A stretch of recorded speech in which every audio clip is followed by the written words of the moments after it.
Mana yang harus diyakini itu sebuah hal yang sah, legal, dari keputusan PBNU? Yang pertama, menurut ADART, Suriah berwenang menghentikan langkah operasional, langkah apa yang dilakukan organisasi di Tanzania, ya, secara mandatnya sebagai ketua umum. Dan ini disebut dengan tindakan administratif operasional. Namun itu belum final. Saya katakan belum final. Ya, kalau mau final, secara struktural itu harus dibawa kepada muktamar atau muktamar dipercepat atau MLB. Maka secara definitif itu final. Lalu mana pasal tentang pemecatan ketua umum? Ini yang perlu teman-teman catat. Di dalam ADART PBNU tidak pernah menyederhanakan pemberhentian ketum menjadi satu pasal khusus terkait tentang pemecatan ketua umum. Ini sengaja karena NU memakai sistem al-sunnah wal jamaah, hikmah atau kebijaksanaan, bukan legalistik kaku. Nah, Suriah tidak dibatasi dalam menjaga agama dan jamiah, sehingga mekanisme ini berlaku jika ketua umum melakukan pelanggaran besar. Suriah dapat menghentikannya. Nah, untuk status final, ya, secara definitif dibawa ke forum tertinggi yaitu muktamar yang nanti akan dilakukan tahun 2026, atau percepatan mungkin di awal tahun, atau ketika PCNU Solo berhasil menggalang suara akan dilakukan MLB, ya berarti di MLB.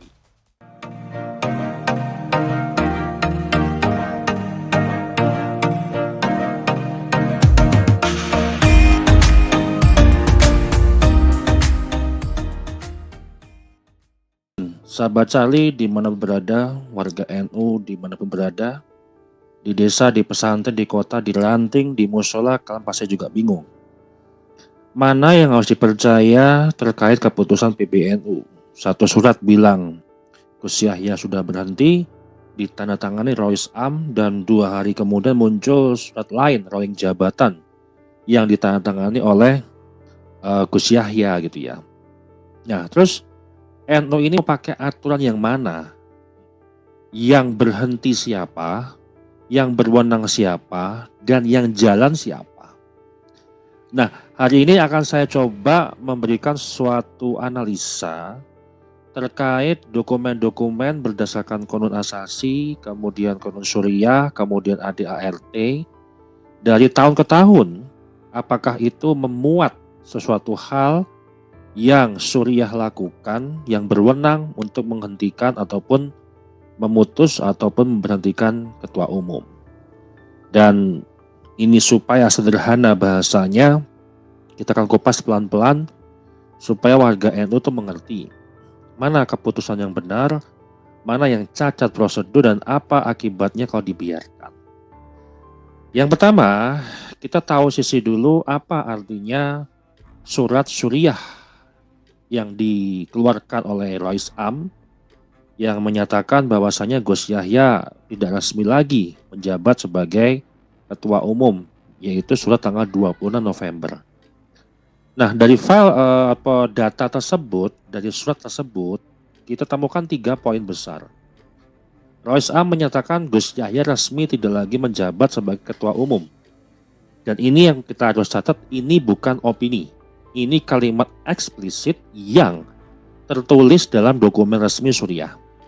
Yang kedua, surat itu bukan sekedar pernyataan moral, tetapi pernyataan konstitusional. Karena Suriah adalah majelis tertinggi dalam bidang keagamaan dan pengawasan kebijakan di lingkungan NU. Kemudian ketiga, Rois Am membentuk tim pencari fakta dan mempersiapkan pertemuan ihwal tindak lanjut. Itu yang sudah dilakukan oleh Suriah. Nah, yang berikutnya, makna konstitusionalnya apa? Di dalam PBNU, secara prinsip organisasi, Suriah itu punya kewenangan mengawasi. dan memberikan sebuah penilaian atas kebijakan yang dianggap menyimpang. Nah, jika terjadi pelanggaran yang serius, Suriah dapat menyatakan ketum berhenti. Kemudian Konstitusi NU menempatkan Suriah sebagai pengawas, pengarah, pengawal, dan pelerai. Jadi berdasarkan struktur kelembagaan, ketika Suriah menyatakan ketum berhenti, secara moral, konstitusional, status ketum itu gugur. Nah, apa efek langsung kepada Tanfizyah? Secara teori organisasi, jika ketum dinyatakan berhenti, semua SK, keputusan, instruksi yang ditandatanganinya setelah tanggal pemberhentian berpotensi tidak sah. Semua kebijakan harus menunggu rapat resmi atau melakukan dengan verifikasi oleh PJS atau pejabat sementara. Itu sebabnya surat daripada Rois Am ini menjadi fondasi dari seluruh dinamika setelahnya. Nah, kemudian apakah surat Tanfizyah, rolling jabatan yang ditandatangani oleh orang yang sudah tidak menjabat itu, prosedurnya bagaimana? Kok bisa ada keluar surat rolling jabatan setelah surat pemutusan ataupun pemecatan dari Suriah? Nah, dalam surat tersebut ada rotasi jabatan inti, termasuk posisi sekjen, di mana Gus Ipul tidak lagi menjabat, dan dokumen itu diklaim sebagai keputusan harian Tanfizyah PBNU.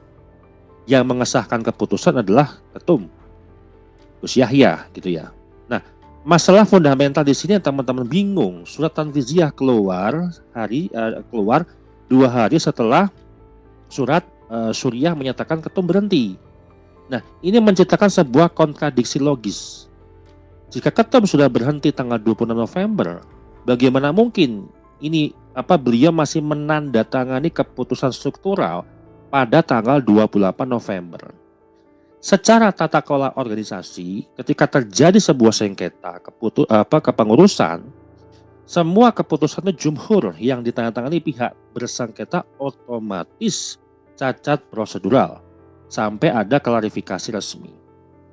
Dan ini yang menjadi publik itu bertanya-tanya, bingung, mana NU yang sah, NU versi Suriah atau versi Tanfizyah. Dan ini sangat berbahaya karena bisa menyebabkan dualisme PBNU, suatu hal yang belum pernah terjadi dalam sejarah. Namun hari ini betul kita melihat fenomena itu, bahwa di PBNU ada dualisme kepemimpinan. Nah, sekarang saya ingin membahas terkait mana yang sah, analisis hukum organisasi untuk warga NU akar rumput. Yang akan kita jawab dengan pertanyaan kunci, apakah keputusan itu sah? Keputusan siapa yang sah? Suriah atau Tanfizyah? Yang harus kita jawab adalah pertanyaan besar tersebut. Yang pertama, struktur PBNU, Suriah itu pengawas dan penentu arah kebijakan keagamaan. Tanfizyah adalah pelaksana. Nah, ketika terjadi konflik antara pengawas dan pelaksana dalam teori organisasi, itu disebut dengan prioritas legitimasi berada pada lembaga pengawas, bukan di dalam pelaksana. Ini inti yang mau lebih saya tekankan kepada teman-teman supaya memahaminya. Artinya apa? Secara tata kelola, surat Suriah jauh lebih sah. Kemudian surat rolling jabatan Tanfizyah sangat lemah legitimasi. Nah, kemana warga NU akan mengikuti? Ini yang harus kita jawab. Ya, saya akan membahasnya itu berdasarkan dengan struktur kewenangan dalam ADART PBNU. Ini ADART tahun 1984, 2010, dan 2022. Baik yang fix ataupun yang revisi. Dalam ADART PBNU, walaupun ya tidak dipublikasikan ke publik, tetapi substansi umumnya diketahui. Suriah adalah pemegang otoritas tertinggi, bidang agama dan pengawasan kebijakan. Ini sesuai dengan konun asasi NU dan dokumen anggaran rumah tangga tahun 1984, 2010, dan 2022. Dan menempatkan Syuriah sebagai lembaga pengawas yang keputusannya mengikat dan mengarah kepada pelaksana. Dan ini selaras dengan prinsip ADART. Yang kedua, narasi yang selama ini dikaitkan di publik, keputusan mana yang sah. Secara hierarki dalam ADART, keputusan Syuriah lebih tinggi dari tanfiziyah, Akwan, mustasyar, lembaga, badan atau banom. Nah, artinya keputusan Syuriah itu lebih kuat. Dan ini sesuai dengan ADART dan konvensi organisasi PBNU sejak 1926. Kemudian pasal-pasal mana saja ataupun isi di dalam ADART mana yang menjelaskan relevan dengan apa yang dilakukan oleh Syuriah, gitu ya. Yang pertama,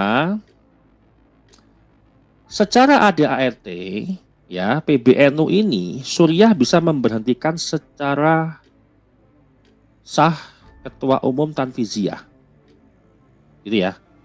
Tetapi ada tetapinya, mekanisme formal akhirnya tetap harus dibawa ke forum muktamar MLB untuk pengesahan final. Nanti saya jelaskan apakah ada kata-kata memberhentikan ketum itu secara eksplisit surat Syuriah kepada tanfiziyah untuk memberhentikan. Kita akan bahas itu nanti. Nah, ini sama persis seperti halnya itu hakim pengadilan itu bisa menahan atau membekukan jabatan. Tetapi vonis finalnya ada di pengadilan tinggi. Gitu ya. Nah, dengan bahasa lain, Syuriah itu bisa menghentikan mandat operasional ketua umum, artinya menghentikan mandat, berarti menghentikan pelaksanaan tanfiziyah. Nah, sedangkan muktamar ataupun MLB itu mengesahkan secara definitifnya. Nah, apa dasarnya dan mana pasalnya? Ya. Yang pertama, ADART PBNU secara eksplisit menyebut Rois Am adalah pemegang kekuasaan tertinggi dalam hal kebijakan Syuriah. Syuriah adalah pemegang otoritas tertinggi dalam urusan keagamaan dan menjaga kemurnian jamiah. Ini tertulis dalam ADART PBNU pasal tentang Syuriah sejak 1979, 2010, 2015, 2022 dan substansinya tidak pernah berubah. Nah, kekuasaannya meliputi pengawasan moral, penjagaan hitah, kemudian pengawasan kebijakan ketua umum, pengambil keputusan tertinggi untuk menjaga masalah jamiah. Nah, dalam tradisi NU, kewenangan ini mencakup hak menghentikan ketua umum jika dianggap melanggar prinsip jamaah. Ini disebutkan di dalam Qonun Asasi, Qonun Syuriah, kemudian notulen muktamar sebelumnya. Jadi saya kumpulkan data-data terkait notulen muktamar NU tahun-tahun sebelumnya, dan kita akan coba analisa dan kita kaji, gitu kan. Kemudian ADART juga menyebut Ketua Umum Tanfiziyah bertanggung jawab kepada Rois Am dan Syuriah, bukan kepada dirinya sendiri. Artinya apa? Jika seorang bawahan melanggar mandat, ya, artinya atasannya itu berhak untuk menghentikan mandatnya. Sama seperti struktur mustasyar, kemudian Syuriah, kemudian tanfiziyah. Maka tindakan pemberhentian mandat tanfiziyah secara substansi ADART adalah legal. Nah, terus kemudian bertanya, lalu mana pasal tentang pemecatan ketua umum? Ini yang perlu teman-teman catat. Di dalam ADART PBNU tidak pernah menyederhanakan pemberhentian ketum menjadi satu pasal khusus terkait tentang pemecatan ketua umum. Ini sengaja karena NU memakai sistem al-sunnah wal jamaah, hikmah atau kebijaksanaan lah, bukan legalistik kaku. Nah, Suriah tidak dibatasi dalam menjaga agama dan jamiah, sehingga mekanisme ini berlaku jika ketua umum melakukan pelanggaran besar. Suriah dapat menghentikannya. Nah, untuk status final, ya secara definitif dibawa ke forum tertinggi yaitu Muktamar yang nanti akan dilakukan tahun 2026 atau percepatan mungkin di awal tahun. Atau ketika PCNU Solo berhasil menggalang suara akan dilakukan MLB, ya berarti di MLB. Gitu ya. Nah, ada nggak track record Suriah pernah atau boleh memberhentikan struktural di Tanfiziyah? Nah, ada presiden besar. Yang pertama tahun 1952. Roy Saam Kiai Haji Abdul Wahab Hasbullah membekukan struktur PBNU. Ini memaksa untuk mereorganisasi total. Kemudian 1984, Suriah menegur dan menahan keputusan Tanfiziyah soal relasi NU dengan salah satu parpol. Kemudian tahun 94, Roy Saam Kiai Haji As'ad Syamsul Arifin mengintervensi konflik PBNU dan membatalkan keputusan ketua umum. Nah, presiden hukumnya apa? Artinya bagian dari ADART NU. Disebutkan keputusan jamiah bersifat living constitution. Nah, terus jika ada pendapat, loh, ini kan ketum itu hanya bisa diberhentikan melalui muktamar atau MLB. Kalau misalkan dikatakan pecat. Nah, ada yang memberikan sebuah pemahaman bahwasanya ketua umum dipilih oleh muktamar sehingga ya diberhentikan juga oleh muktamar atau MLB. Saya katakan itu betul. Secara definisi moral, secara definisi formal jabatan. Tetapi ini level definitif. Sedangkan Suriah memiliki kewenangan operasional menjaga jamiah. Maka strukturnya muktamar ataupun MLB atau muktamar dipercepat itu memutus jabatan definitif. Kemudian Suriah yang tanggal hari 26 kemarin itu artinya menghentikan mandat operasional demi kemaslahatan. Dan dua hal ini tidak pernah bertentangan, tetapi saling melengkapi. Dan apakah posisi Suriah dalam ADART lebih tinggi dari ketum? Dan ini disebutkan juga secara eksplisit. Tanfiziyah melaksanakan keputusan Suriah. Tanfiziyah berada di bawah kebijakan Suriah. Gitu loh. Jika ada di bawahnya, Tanfiziyah itu di bawah Suriah maksudnya, maka bisa ditegur, bisa dihentikan mandat operasionalnya, atau bisa dibekukan. Dan ini logika dasar hukum organisasi.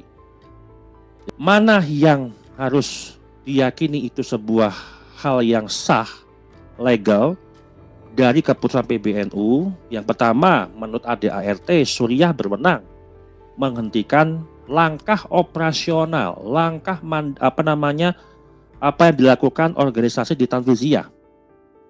Ya, serah mandatnya sebagai ketua umum. Dan ini disebut dengan tindakan administratif operasional. Namun, itu belum final. Saya katakan belum final. Ya, kalau mau final, secara struktural itu harus dibawa kepada muktamar atau muktamar dipercepat atau MLB. Maka secara definitif itu final. Namun selama muktamar belum digelar, keputusan Suriah tetap berlaku dan mengikat. Makanya Kiai Haji Miftahul Ahya akan rencananya juga akan membentuk tim tim tank lah ya untuk menyelidiki hal itu semuanya. Nah, jadi keputusan Rois Am memberhentikan Gus Yahya sah sebagai tindakan administratif. Tetapi statusnya masih menunggu muktamar ataupun MLB nantinya. Bagaimana secara definitif itu sudah final. Mungkin ini bisa saya sampaikan analisanya, mohon maaf kalau ada yang bisa dikoreksi atau ada yang salah silahkan untuk bisa ditulis di kolom komentar ya, karena saya menganalisa dari beberapa dokumen-dokumen di PBNU baik Konun Asasi, kemudian Perkum, kemudian ADART dari tahun 1984, kemudian tahun 2010 sampai tahun 2022, dan itu substansinya tidak pernah berubah. Memang tidak secara khusus, secara pasal khusus memecat Ketua Umum PBNU dari Suriah, itu tidak secara khusus untuk menyebutkan pasal itu. Namun sesuai dengan tradisi NU, itu sudah sesuai dengan ADART. Demikian dari saya. Terima kasih.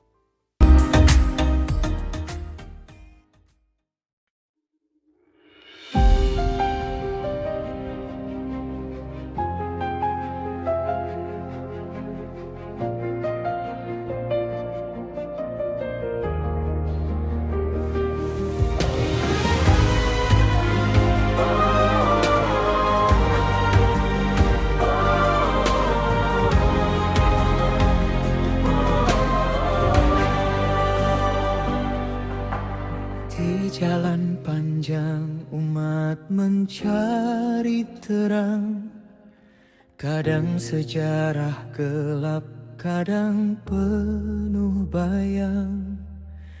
Ilmu dan adab berjalan berdampingan, membawa NU tetap tegak dalam zaman. Ada yang menjaga tradisi penuh cinta, ada yang bertanya dengan jujur apa adanya. Tak perlu takut pada cahaya kebenaran, sebab Allah selalu bersama pencarian. Dari pesantren kecil hingga kota besar, dari kitab kuning hingga ilmu yang mekar, NU berdiri tak gentar menghadapi zaman, menjaga umat dengan hati penuh iman.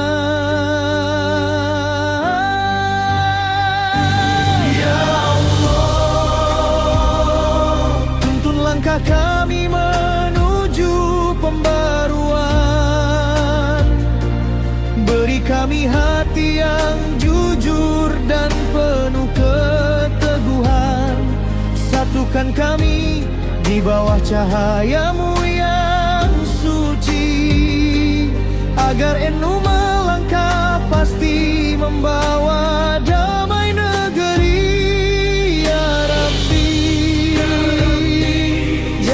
Kami dari fanatis yang membutakan, dekatkan kami pada ilmu yang menerangkan. Inilah doa kami di muktamar tahun ini, agar NU bangkit kembali, lebih kuat, lebih murni.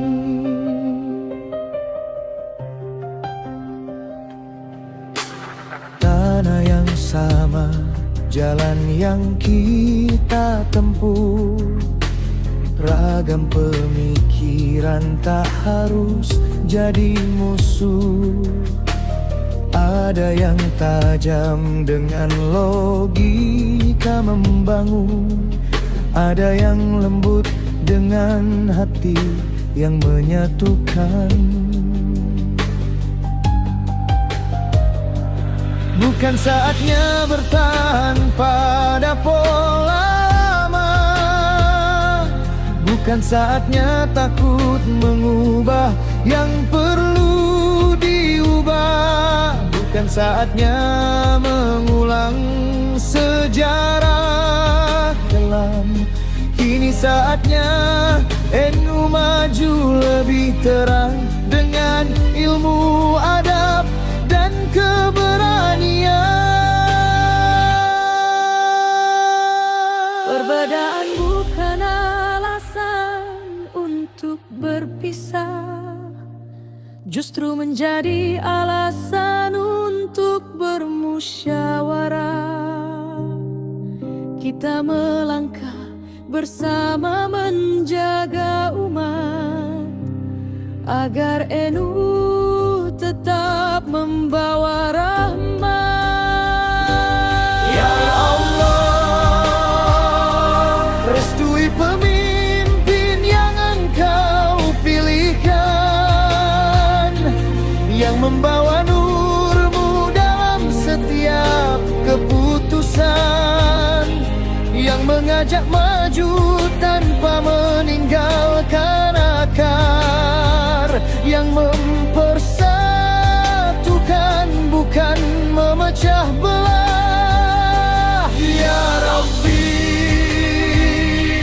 bimbing muktamar ini menuju cahaya, agar NU tetap menjadi penuntun bangsa dengan ilmu yang kokoh dan adab yang menjaga. Cahayamu penyatu kami, NU melangkah dengan hati suci. Cahayamu penerang jalan bersama kami menuju pembaruan.